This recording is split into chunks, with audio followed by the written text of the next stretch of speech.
Hər vaxtınız xeyir, mən Qrasmester Vasif Durarbəyli. Bugün sizin üçün internetdə bir rapid oyunu oynayıb şərh verməyə çalışacağım.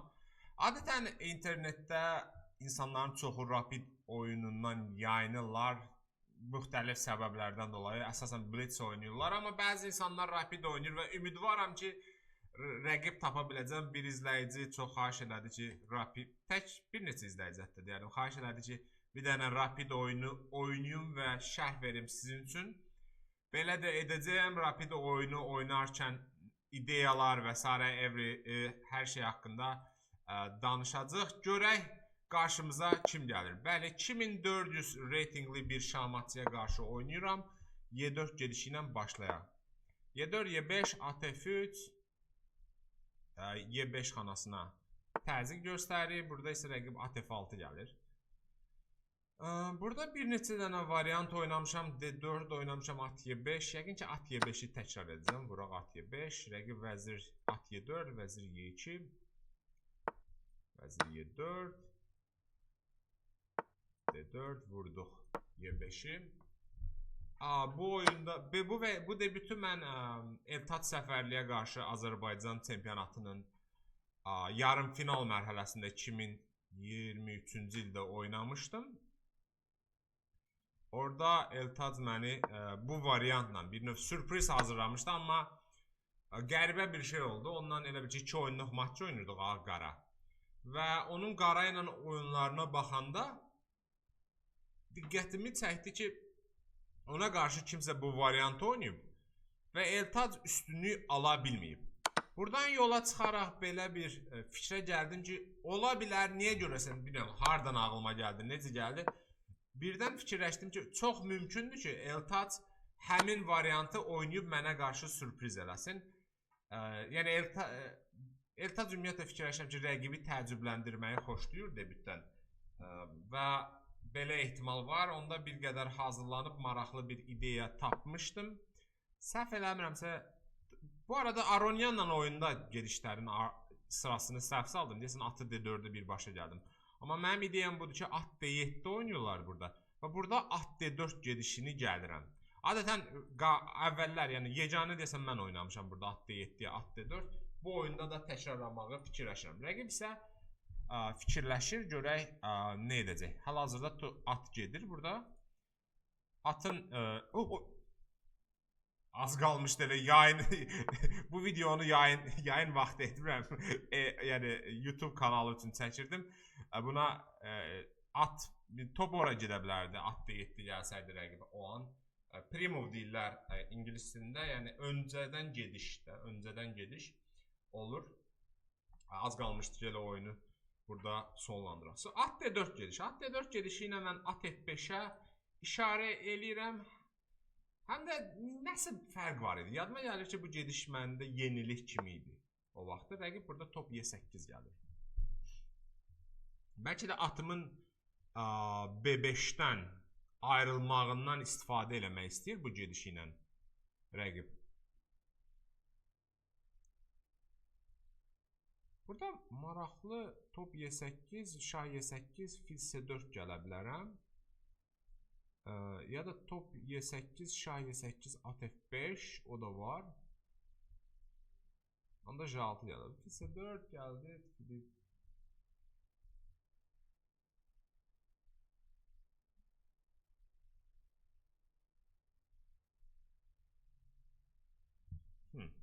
Maraqlı vəziyyətdir. Seçimlər var. Ona görə adətən seçim çox olanda biraz vaxt xərcləməkdə fayda var.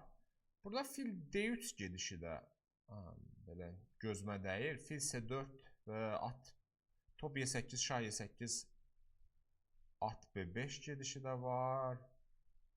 Top Y8, şah Y8, fili C4-ü niyə görsə qoymaq istəyirəm. Vuraq bunu və filimizi C4-ə qoyaq. Fil C4-lə biz F7 xanasına təzyiq göstəririk. Topumuzu oyuna cəlb eləmək istəyirik. Yəni, bir neçə dənə fikri bir gedişlə icra edirik. Bu, özlüyündə məncə yaxşı haldır. Azacıq üstünlüyümüz var burada. Topumuzu oyuna gətirək. Filimiz zərbə altındadır. şaha qaçandan sonra yəqin ki, fili harasa çəkmək lazımdır. Burada belə bir maraqlı gediş var, fil B5. Bu tələdə C6-ya at C6 vurmaq. Amma fil B5-ə yəqin fil D7 gedişindən sonra çox da bir şey əldə eləmirəm. Ona görə fili D3-ə çəkək. H7 xanasına ilişirik. Rəqib o nə imkan verə bilər? Fisherin o məşhur fil H2 gedişinə oxşuyur. Fil H7-dən sonra J6 var. Bu da top Y5. Bu arada bilməyənlər üçün deyim, Fisherin o məşhur kobud səhv adlandırılan gedişi əslində kobud səhv. Yəni, səhv olmağına səhv idi, amma uduzdurulan səhv deyildi. Orada qaraların hələ də heçcə şansları var idi, amma insan üçün mümkünsüz idi. O vaxtın təhlillərində də çox adam tapa bilməmişdi, amma kompüter bərabərlik göstərir. Rəqib burada H6 gedişini edir. Piyadanı hər ehtimala qarşı qoruyur. Burada məndə belə bir neçə dənə fikir var. Birincisi, mən burada vəziyyəti yavaş-yavaş artırmaq lazımdır. D3 gəlib bu iki xananı nəzarətə götürək ki, bu məsələn fil Y4-ə istənilən vaxt gedə bilsin, yəni F5, at C4 gediş olmasın. Rəqib topları dəyişməyi təklif edir, amma toplar dəyişilsə vəziyyət heç-çiyə doğru çox gedəcək. Ona görə baxsınız, burada belə bir gediş var. Top C5 gedişi var. Piyadanı C6-ya cəlb edir, zəiflik yaratmağa cəhddir bu. Top A5 gəlib A6, sonra top C5-də gəlmək olar. Mən elə gəlir topu C5-ə birbaşa gəlməkdə. Düzü, yəni hər gedişin belə deyək, özünə görə müsbət və mənfi cəhətləri var. Top A5, C4. Toplar dəyişməkdən də bir balaca üstünlük, amma onu istifadə eləməkdə məncə çox çətin olacaq istifadə eləmək. Yəqin ki, mümkünsüzə yaxın.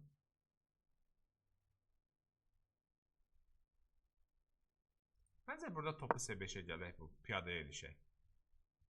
C6-nı məcbur eləyək. Adətən piyada önə gəldikdə zəiflik yaranır. Məsələn, burada piyada C6-ya gəldikdə D6 xanası artıq zəif olacaq. Burada isə top A5 gəlib A7 xanasına da ilişirik. A7 piyadasına daha doğrusu.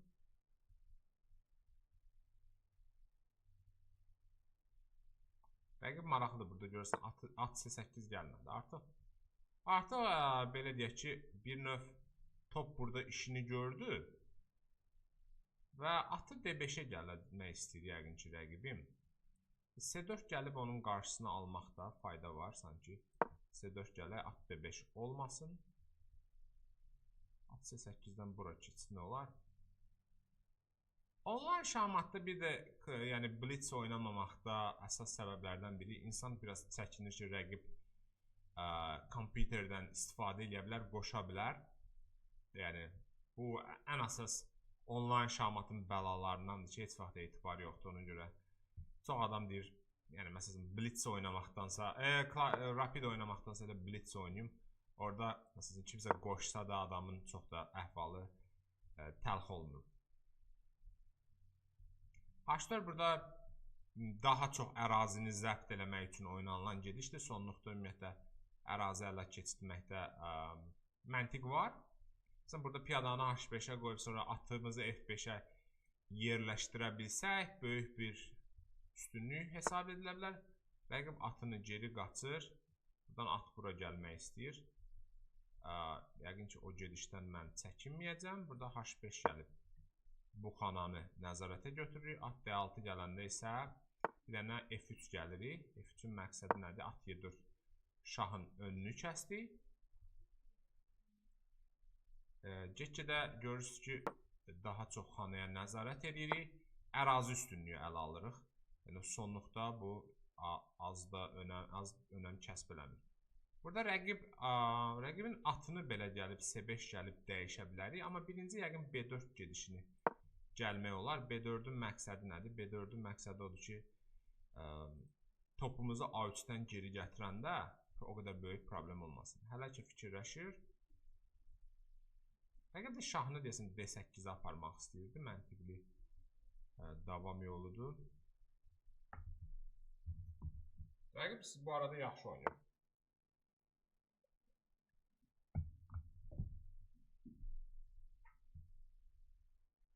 Topu məncə A5-dən geri çəkmək lazımdır, top A3. Çünki orada heç nə eləmir top. Və artıq C5 gedişinin nə hazırlıq görürük və birazdan yəqin ki C5 gələcəyəm. Və top G5 gedişi ilə rəqib həm bura hücum edir, həm C5 eyni anda istəyir və burada artıq C5-i gəlməyə bir növ məcburam. Onsuz da gəlmək də istəyirdim, yəni məcburiyyətdən əlavə.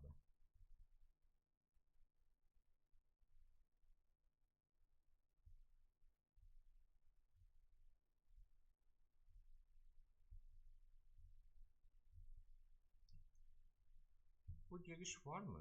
Gələ bilər at F5, amma sonluqda artıq biz piyada quruluşunu rəqibin korladığıma görə mənə elə gəlir ki, mənim şanslarım daha yüksək olacaq. Burada at B5 mi vuraq, fillərmi? At B5'ə AB vurur. Fil B5 mən planlaşdırmışdım, vurdu. J4 burada F5 mi gələcək rəqib? Deyəsən F5 gedişi var. Düzə F5'ə bəlkə bilirsiniz nə ola bilər? Orada C6 aralıq gediş var. C6, JF. Düzü yox, gəlmədi. Rəqib.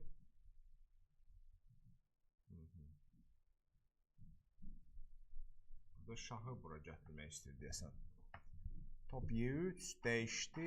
Yəqin ki, top Y3 dəyişməkdə fayda ola bilər. Top Y3 dəyişsə əla olardı. Rəqib məncə dəyişmək istəməyəcək. Burada nə? Bəlkə topu D3-ə gələk, sonra atımızı bir manevr eləmək üçün top D3 alınmır.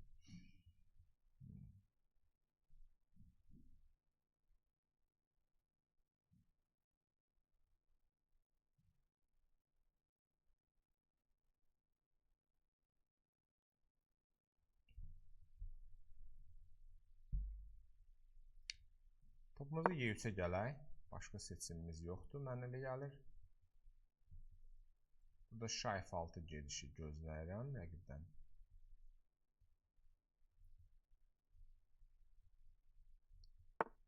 Burada A3 gələcəm. Biraz mövqe gedişi. Şah Y3 özüm vurdurtmaq istədim. Burada at B3 atı. Necəsə burada atı B3'ə gəlmək istəyir, değil mi? Amma at B3'dən də bir xeyri yoxdur elə bil. F4, J5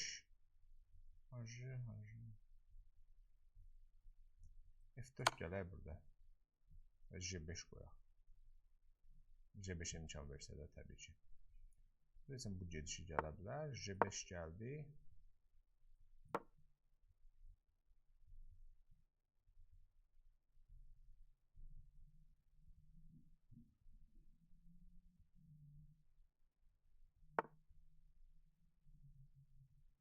Bu gedişi artıq mən nəzərimdən tam qaçırmışdım.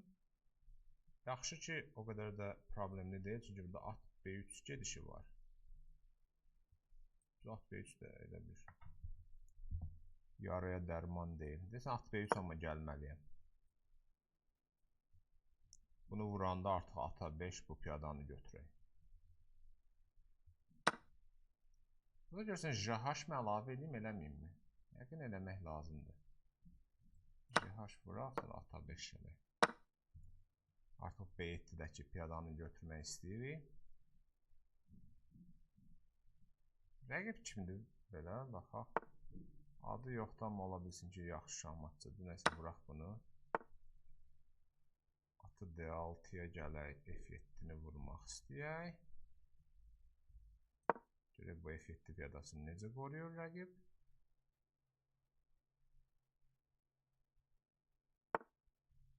Belə qorudu. Şah Y4-ə nə gəldi? Şah Y4-ə F5 gələr. Şah Y4 F5. F5-i məcbur eləmək istəyirəm mi? Həqiqətən. Şah Y4 F5. Şah D4. Y4 F5. At Y8 ilə.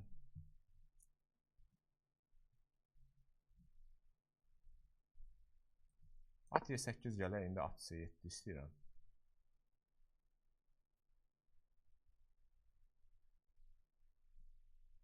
Rəqibə etməsi biraz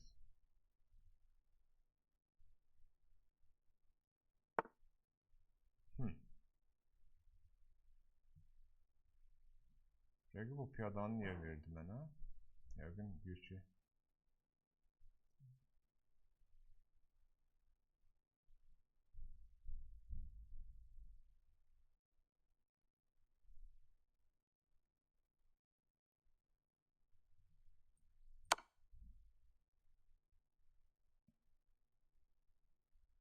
bu piyadanı deyəsən götürənmərəm, hörmətli izləyicilər. Deyəsən heç eləməli olacam bu oyunu. Atdı 5.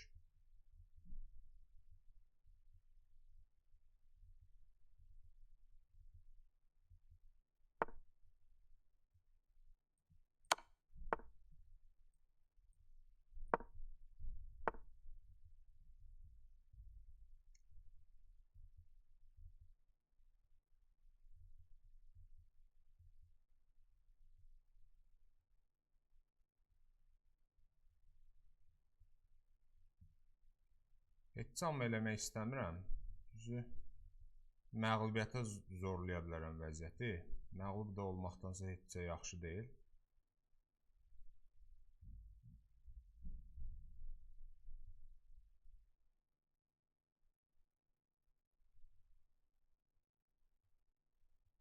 Bəs sona qədər oynayaq. Udzarıq da nə olur desə. Udzmaqdan da nəsə öyrənmək olar. Uduzmaqdan da nəsə öyrənə bilərik, görək. Biraz amma rəqib çox güclü oynayır bu vəziyyətdə. İnanılmaz. Yəni, bütün oyunu yaxşı müdafiə qurdu. İndi isə yəqin ki, bunu itələyəcək qabağa. H2 gələcək. H2-yə vurmalı olacaq. Sonra şah F4. Onda atdı 5, şah Y5, at C7. Orada yəqin ki, ən azından heçsi olar. Nə gedişiydi rəqib elədi? Atdı 5. At C7 istəyirəm. Biraz mənasız gediş elədi. Çox mənasız. Biraz yox, çox mənasız gediş elədi. H2 indi gələ bilmir. Fili D1-ə gələndə də C6, C7 də qoymaq olar, dərinə geçəm. Fili D1-ə gəlsə at Y3 var. Fil Y2 gəlsə şah H3 var. Neynədir bu? Çox kobud bir səhvə yol verdi rəqibimiz. Bu da şahı bura gəlməlidir deyəsən.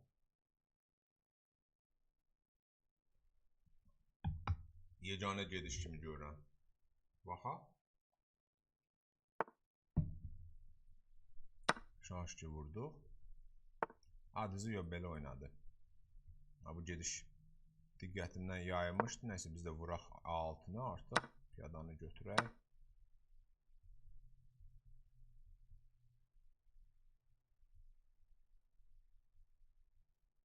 Amma hələ də yəqin heç şansları qalıb rəqibdə, elə də asan deyil.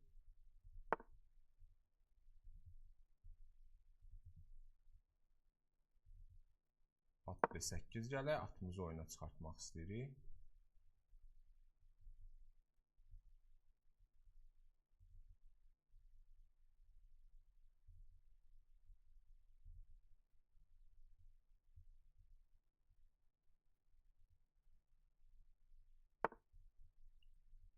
Şahı gələk qabağa.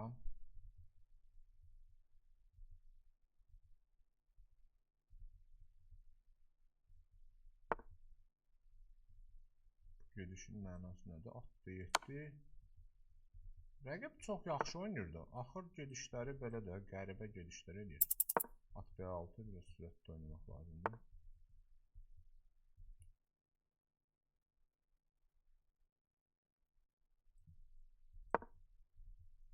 D6'ya gətirmək istəyirəm artıq.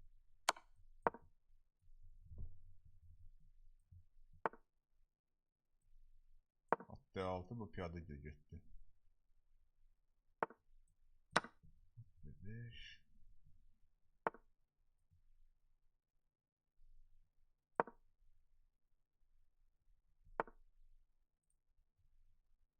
Vəziyyəti necə idarə edək? A4 bu piyadanı artıq qabağa aparaq.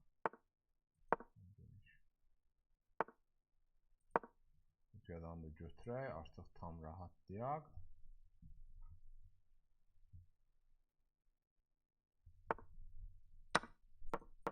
Nəysə, rəqib burada təslim ola bilər, çünki həm vəziyyətim yaxşıdır, həm də vaxtda da, yəni heç nə eləməsən də uduzacaq. Piyadaları onsuz da qabağa itəliyirik. C6, C7 və rəqib təslim oldu. Çox gərgin bir oyun oldu. Rəqib gözlənilmədən çox güclü oynadı. Rəqib yazır yaxşı oyun, mən də yazım yaxşı oyun. Çox gözlənilməz oldu açığı rəqibin bu səviyyədə yüksək çıxışı. Görək oyunda nələr oldu, nələr bitdi. Dediyim kimi burada oynamışdım bu vəziyyəti Eltad Səfərliyə qarşı. Bəli, top Y1, at D7, at D4. Bu hələ də məndən başqa bu gedişi yoxlayan yoxdur. Amma rəqib burada yenilik elədi mənim üçün. Top Y8 və burada 2 dənə seçimim vardı. Fil C4. Fil C4'ü fikirləşirdim. Fil C4'də at Y5 gedişini bəyənmirdim. Amma deməli burada fil D5 var. C6'ya isə F4. Belə bir vəziyyət ala bilərəm və burada atın D4'də olmağı mənə üstünlük verərdi. Fil D5 fikri ağlımda yox idi ki, C6'ya F4 gedişi var. Ağlarda bir balaca üstündür. Burada top Y8 mən oynadığım davam yolunda isə rəqib demək olar ki, bərabərləşdirdi və burada başladıq rəqibə biraz təzyiq yaratmağa, amma açığı elə də böyük bir şey yox idi.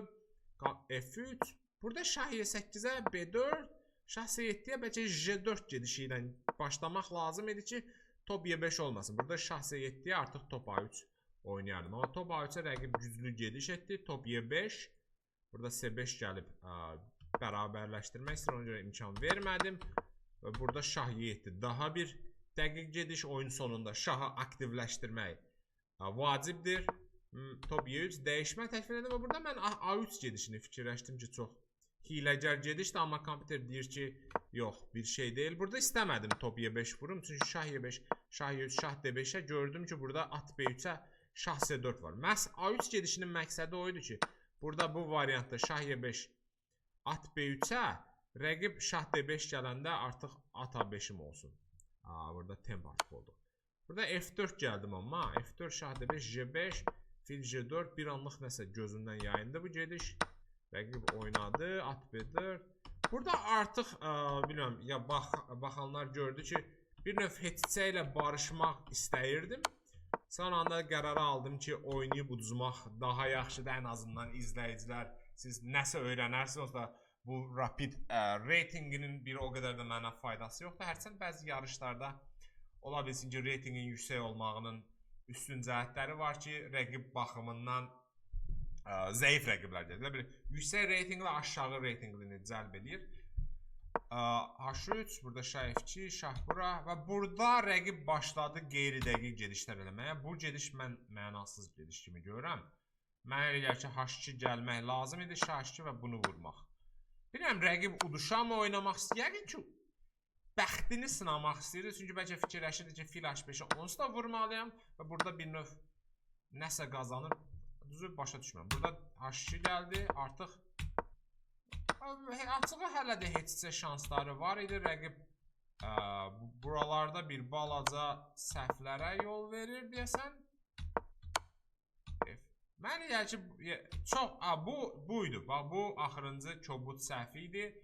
Burada fil Y8 yeganə gediş idi. Çünki əslində diqqətlə baxsaq mən at D6 gəlmək istəyirəm və fil Y8 ilə at D6'nın qarşısını kəsmək lazımdır. Bu vəziyyət heç olacaqdı. Şah Y6'dan sonra isə artıq piyada gedir və məncə rəqibə şans vermədi. Piyadanı itələdik və qələbə qazandı.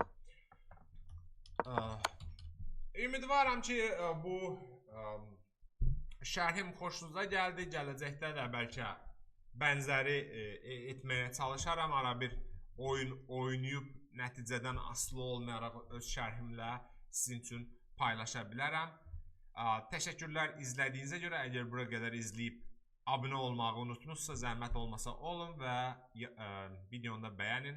Növbəti görüşə qədər. Hələlik.